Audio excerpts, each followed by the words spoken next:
concept of God is really a method of accounting for the nature of things. In the early days, people didn't know enough about how things formed, how nature worked, so they invented their own little stories.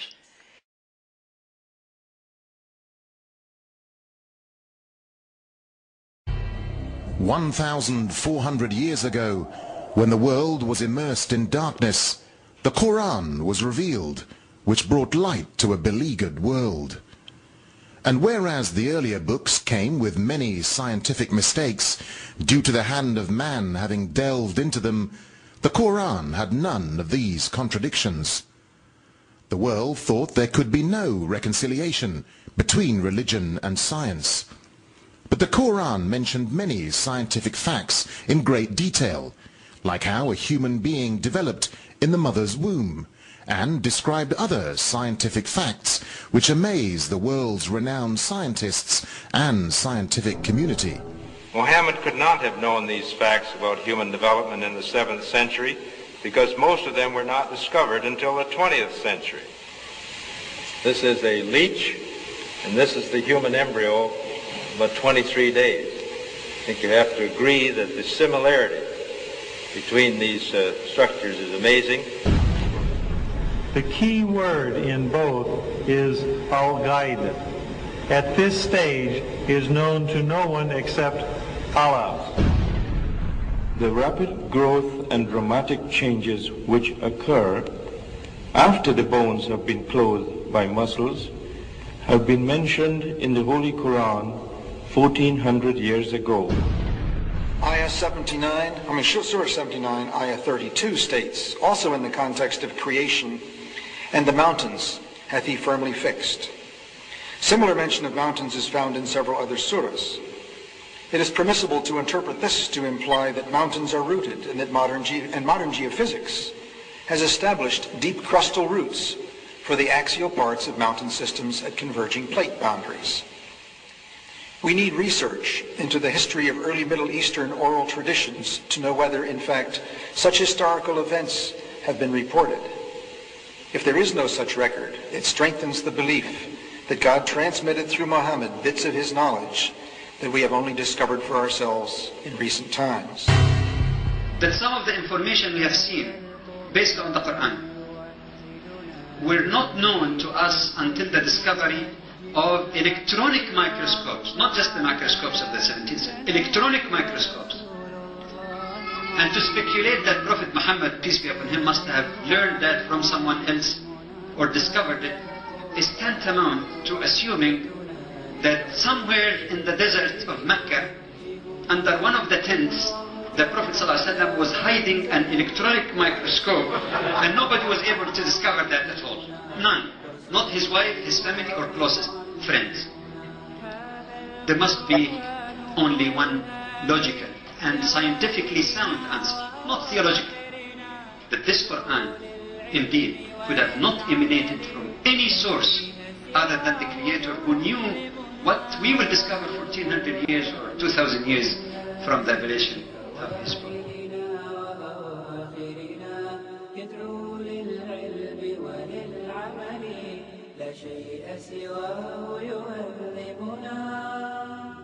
كتاب الله لا شيء سواه يهذبنا نعمل به كتاب الله لا شيء سواه يهذبنا هذا القرآن يوحدنا لطريق الخير يوجهنا الله تعالى أنزله ورسول الله معلمنا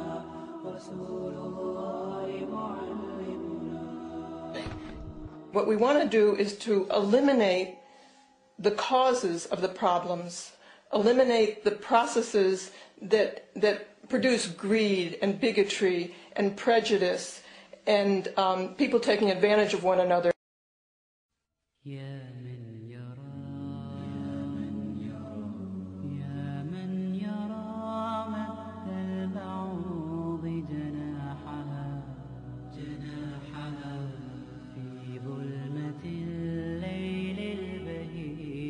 This universe that we live in is created by the most wise, the most powerful.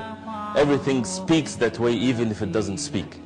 This perfect way of life that we live in, where the sun rises from the east and sets in the west, and the different seasons and the trees and the skies and the earth, and ourselves, which in each and every individual, each and every one of us is a miracle in itself.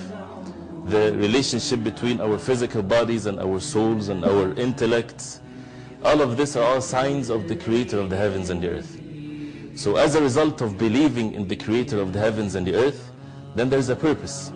Each and every one of us, we do not do anything like this without any purpose. Each person has a purpose. They come to school for a purpose. They look ahead of after they graduate, they want to do this or that. So this is when it comes to the creation. How about the Creator that created everything? Everything that He does is with a great wisdom and a purpose, and one of which is the creation of the human being. So the creation of the human being is of a purpose, and that purpose is to worship the only Creator, the Creator of the heavens and the earth. If we understand this concept, then we get to know what is worship. Is worship just some rituals that a person would do here and there? It's basically the whole life of the human being is meant to be for the worship of the Creator of the heavens and the earth.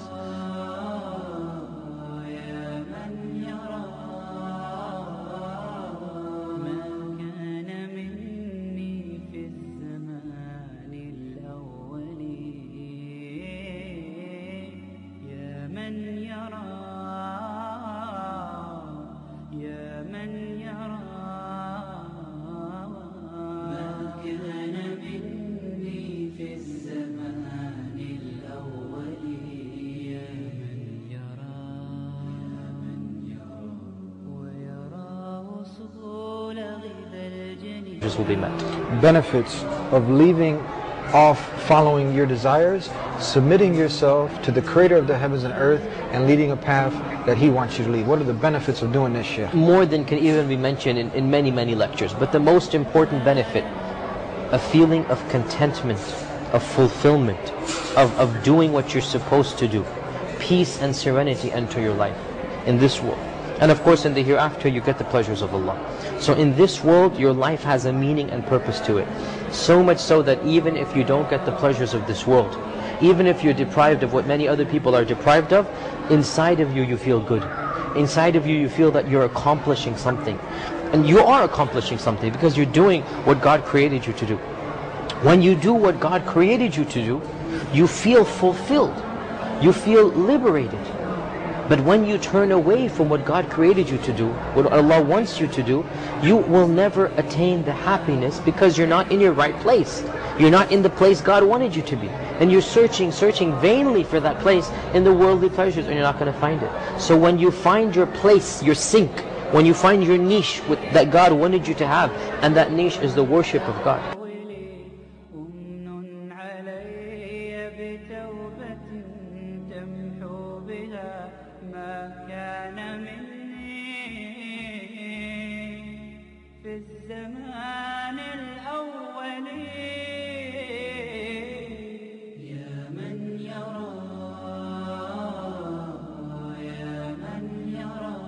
Internal documents show that after this company positively, absolutely knew that they had a medication that was infected with the AIDS virus, they took the product off the market in the U.S. and then they dumped it in France, Europe, Asia, and Latin America. The U.S. government allowed it to happen. The FDA allowed this to happen. And now the government is completely looking the other way.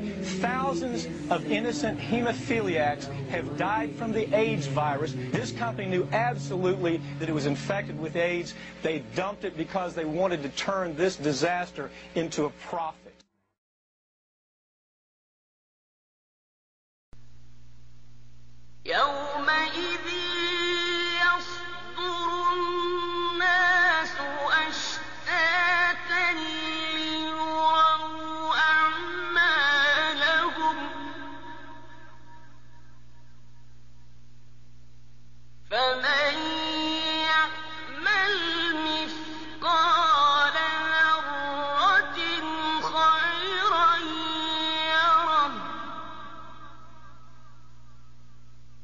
ومن يعمل